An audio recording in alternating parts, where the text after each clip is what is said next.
knew we wanted to start a project that was more folk and blues driven, and of course along with that idea goes hand in hand with having a fiddle player.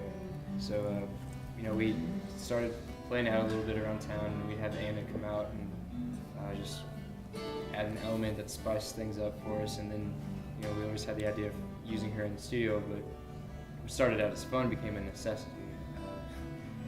She just blended very well with the guys and everyone, and we just didn't let her leave. So. Well, it definitely started out as like a side hobby. Occasionally I'd play with him whenever I got the phone call from Laren.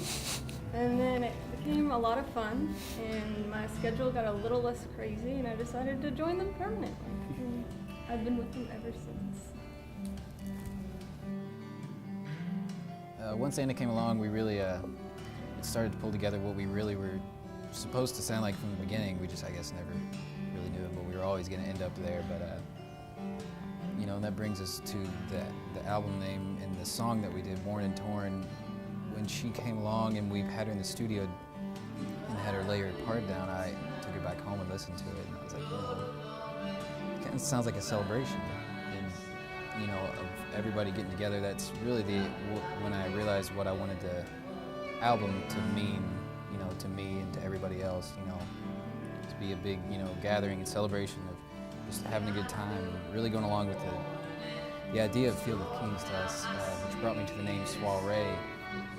Ultimately means, just a big gathering of people, usually at nighttime with some music going around, and that just kind of clicked, and I was like, no, that has to be it.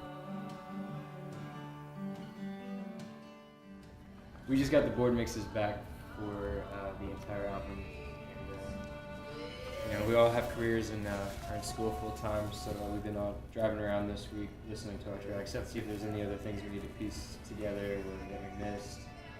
There is, going to go back and patch some things up so it sounds just how we want it. But that's kind of the beauty of waiting until the mid-April, trying to shoot for that for a CD release, because we're not rushed by any means. We're doing everything correctly. We don't have to feel like we're being pushed by a deadline. Me and Tyler put out a CD with our older band, and we kind of learned a few things from it. So this time around, we're trying to do it a little bit different. So I think it's going together really well.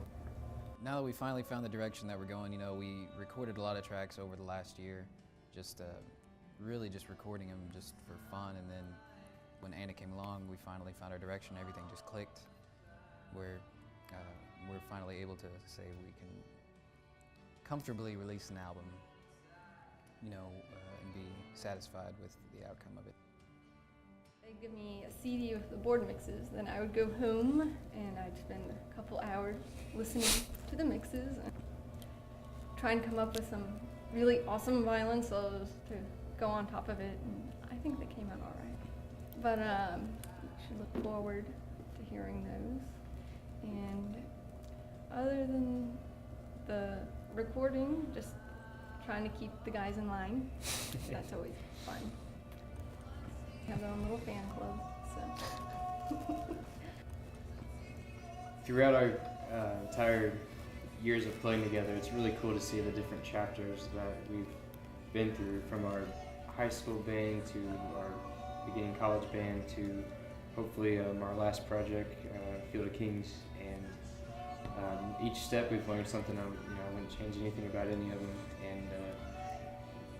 And despite going through all of them, Field of Kings is the first one that felt extremely right, and it's the type of music I just feel completely at home in my own skin, and I think that kind of goes for all of us. It just it's been fun and natural, and just exciting the entire way from point A to now. So yeah, April's going to be really fun. It's going to be another exciting step. It's been a big year for all of us, I feel like, just as people in general.